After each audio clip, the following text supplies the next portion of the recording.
Hey everybody, Dr. Greg here. Another Cyberpunk video that we're going to do today. Today we're going to look at how we can make the game a little more difficult, because I don't know about you, but a lot of times, especially by the time you're about halfway through the game, you pretty much feel like you're RoboCop. And you could just walk through areas and just like completely obliterate everybody and nobody lays a finger on you. You're just soaking up bullets like you're a sponge.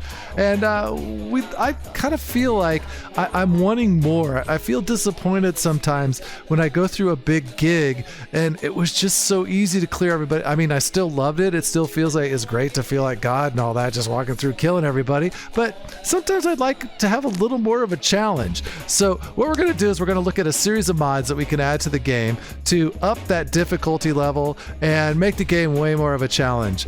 Make sure that you hit like and subscribe, mash that little bell thingy, comment on the video. We can talk about things that you've done to improve the game, make it more difficult for you.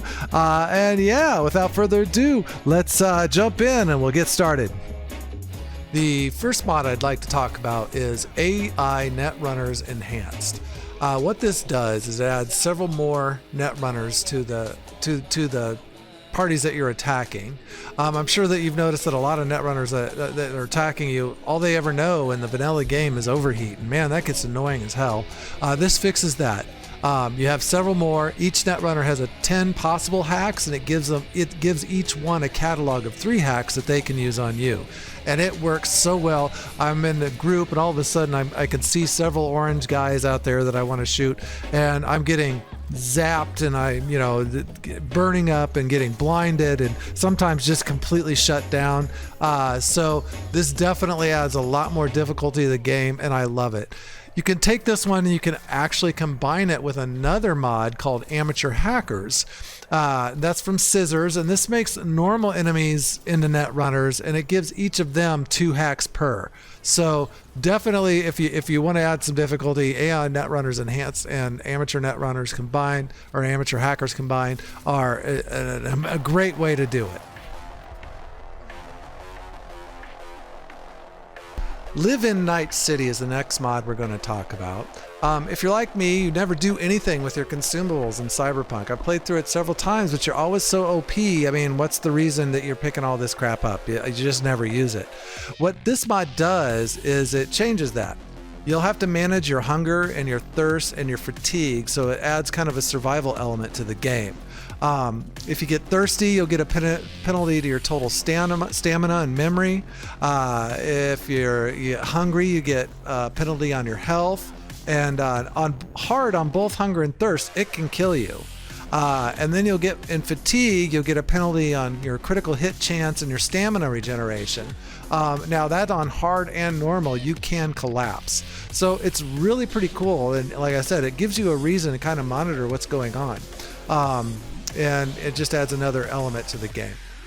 Okay, the next mod I thought I would really like, but it really doesn't work well in VR the way that I use it. If some people want to use it, that's fine, but there's going to be some caveats in a mod that I'm going to suggest that you use instead, just from my own personal experience with it. But vehicle combat. It doesn't work well in VR at all. Just because of the way it works with the controller and the way you use your head to aim most of the time. If you try to use this mod in VR with the gun in a car or on your motorcycle, it just completely screws up the way you steer. It's impossible to control, and it's just no fun whatsoever. I did like this mod, or the idea of this mod, because according to the page it says that it gives you an alternative to Enhanced Police, which is the next one that we're going to talk about in this segment. Where NCPs are supposed to be able to call police when you're doing crime and all that fun stuff, or enemies can call for backup. But I gotta say, I went through several times with this mod enabled, and going through and just wiping out entire crowds and killing all kinds of cops, and I did it several times, and the cops were only called on me one time. So it really just wasn't doing what I wanted it to. So I turned that one off, and I used the mod that I'm going to suggest, at least from my experience with VR, which is Enhanced Police. And that mod, I had a really good time. I was getting cops called on me all the time.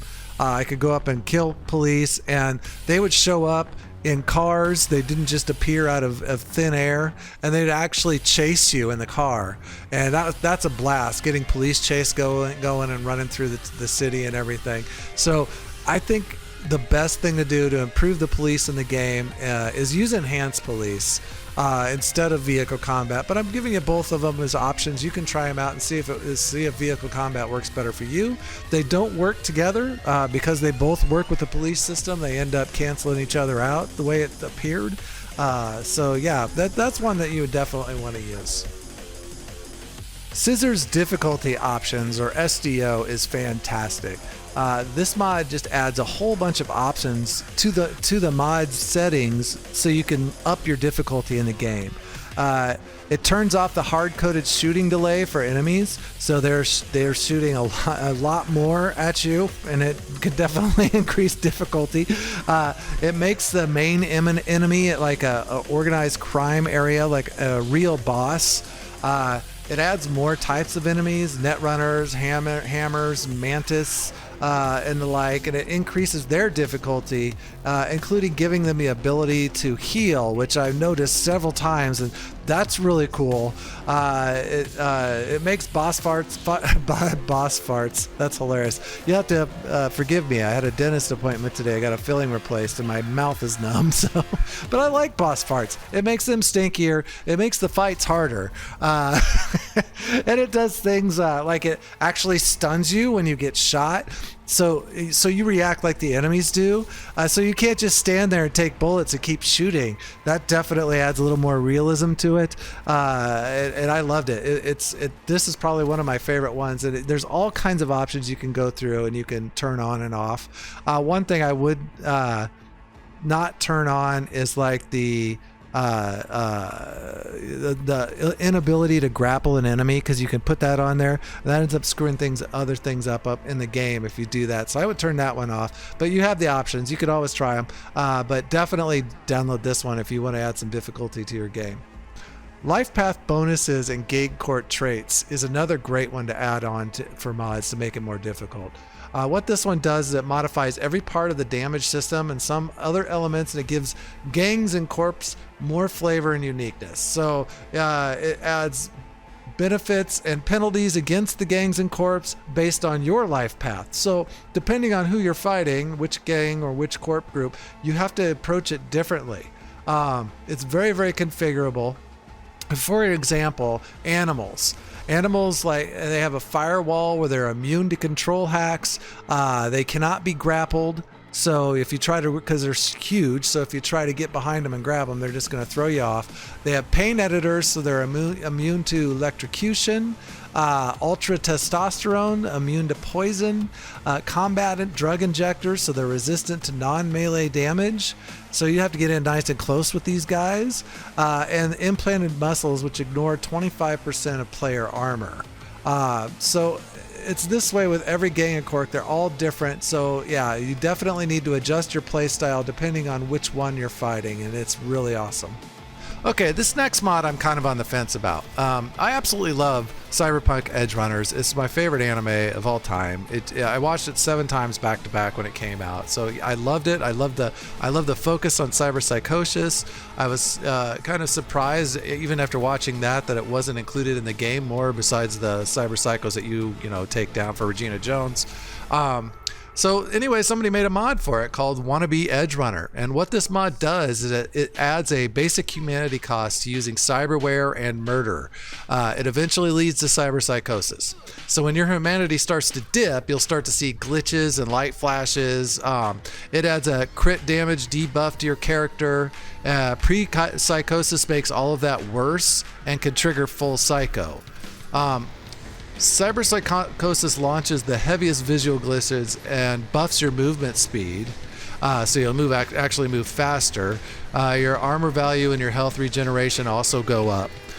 So I mean, there's that. So that makes sense. If your character is in an interior area, then you don't trigger the police spawns and all that kind of stuff. If related options is enabled, then you'll be teleported to 20 plus predefined locations when the cyberpsychosis effect ends. You can prevent humanity debuffs, however, and penalties by using neuroblockers.